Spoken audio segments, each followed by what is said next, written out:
Hi, this is Richard. I'm just going to do a quick explanational video on the operation of our Sunseeker Funseeker 2.0. So I'm going to start by a quick walk around here, show you guys the exterior.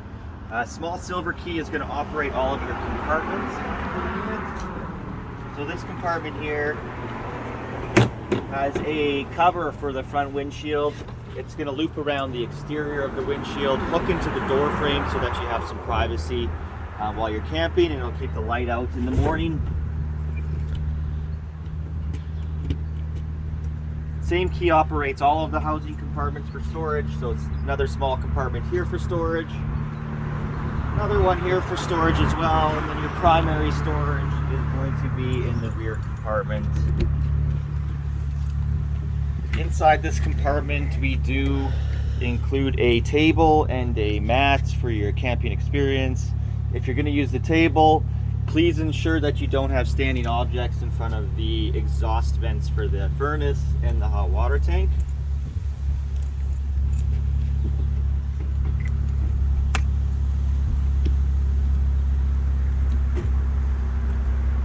Okay, we'll walk around to the other side.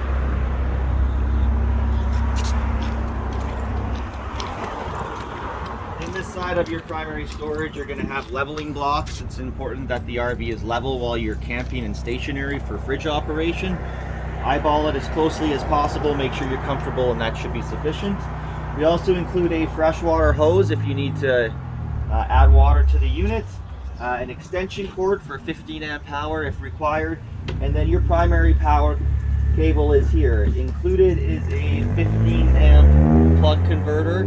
If you have 30 amp power at your campground, you can remove that and just plug directly in. Comes out through the spout in the door panel and plugs in at the pedestal in the campground.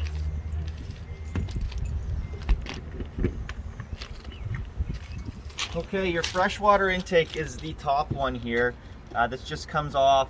You can fill the fresh water as needed.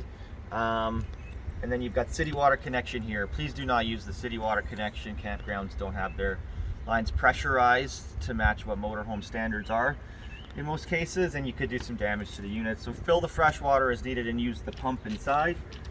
Sewer hose is in here. So to empty your septic tank, you're going to take the hose out. You're going to connect to the septic dump area. It's a bayonet style connection, so pushes in and twists to the right.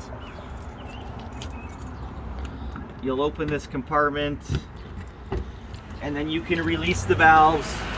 Black water first, so that's all your body waste. So you'll pull the valve straight out. It doesn't need to turn, just pull straight out. Once that's been drained, then you can pull the gray water, which is all your sink water and shower water, and that'll help flush out anything that's left over in the hose. Close both valves before removing the hose, and then you can put the hose away back in the other compartment.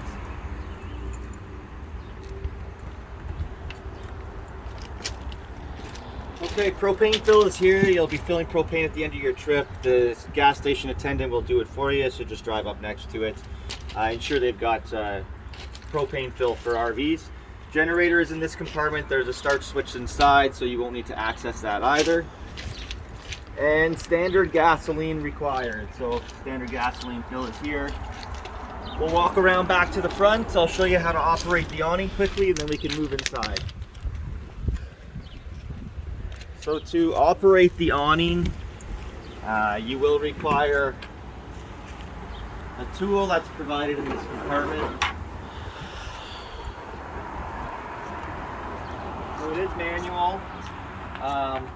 Just want these black clips in the back to be somewhat loose. Please don't unthread them all the way. Just a quarter turn to the loose side is all that's required. There's locks for the bars while they're in travel, so you're going to remove the lock.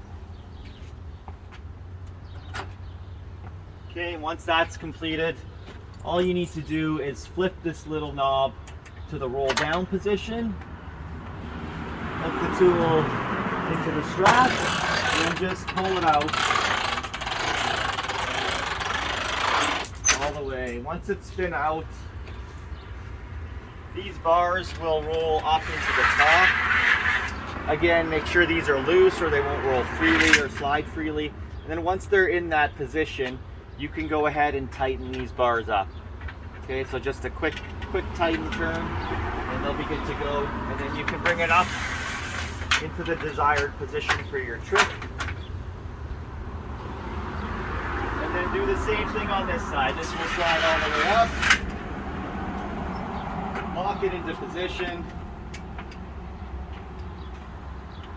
And then you can bring this up into your position. So important while you're camping to ensure it's not completely level so that water can drain effectively. If water pools on the awning, it could cause some damage as well and be very heavy when you're releasing it. So it's important to keep one side a little bit off level so that water flows. Bringing it back down is everything in reverse, basically. So we'll bring the awning bar back down to the bottom, please. Manage its speed coming down so that you don't cause damage. Just a quick quarter turn here to loosen it off so that it'll slide freely, and then slide these back down into the lower position. Same thing on this side. Just a quick loosen here, just a quarter turn. Slide this back down as well. And then while you're bringing the awning back up, you're going to want to hold on to the black strap here because it will provide some spring tension. You're going to flip the tab back into the roll up position, and you're going to slowly retract it, holding on to the black strap, and then using your tool to complete it to the end. Once it's in that position, you can go ahead and lock these back down.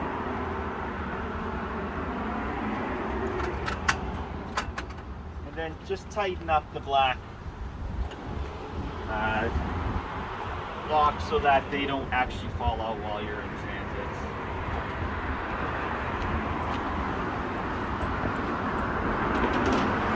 Tool goes away.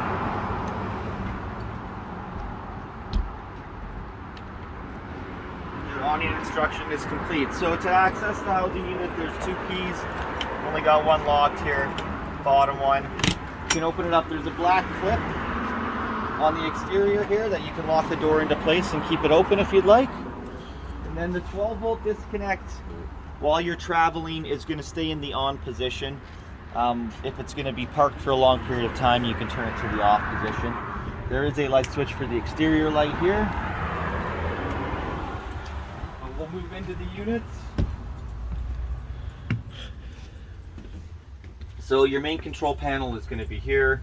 The switch for the slide is on the main control panel. So to operate the slide, you'll hold it to the out position.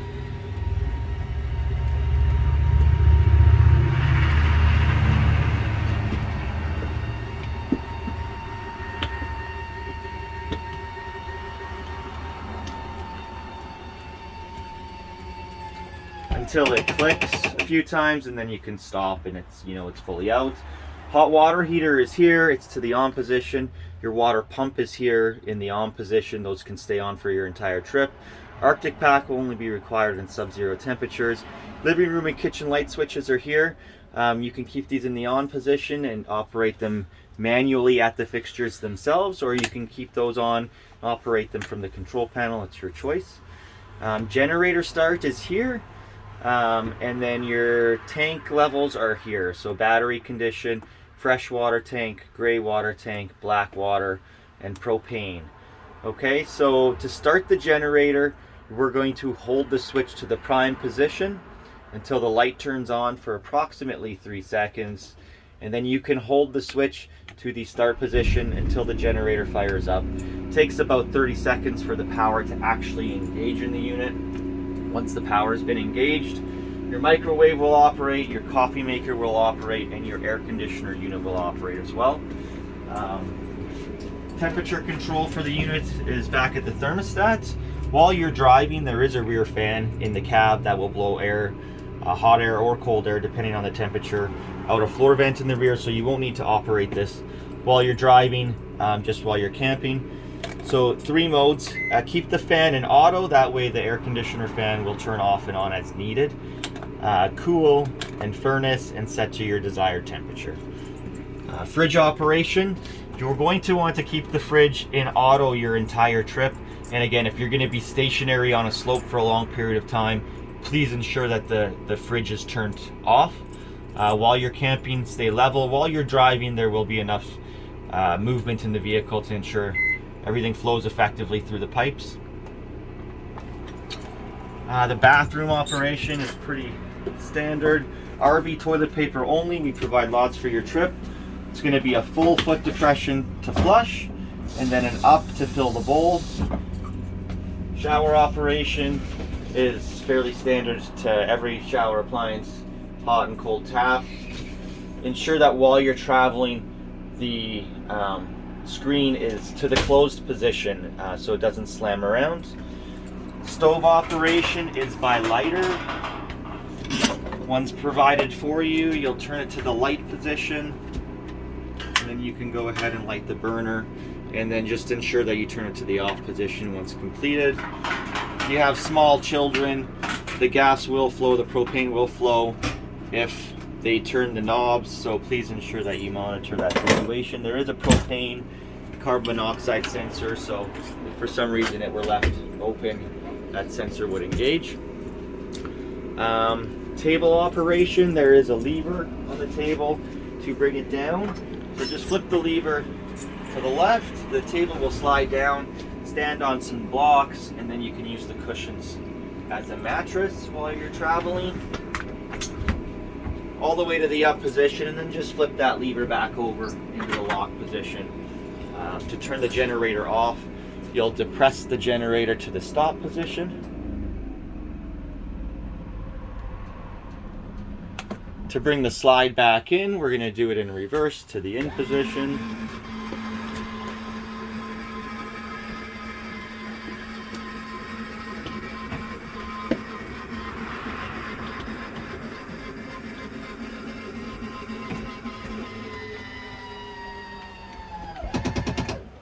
And that pretty much concludes all the primary operation of the RV. If you have any questions, I will be doing a handoff with you as well. We can run through them. Your television operation is pretty standard. And yeah, I hope you guys enjoy your travels. Thank you very much.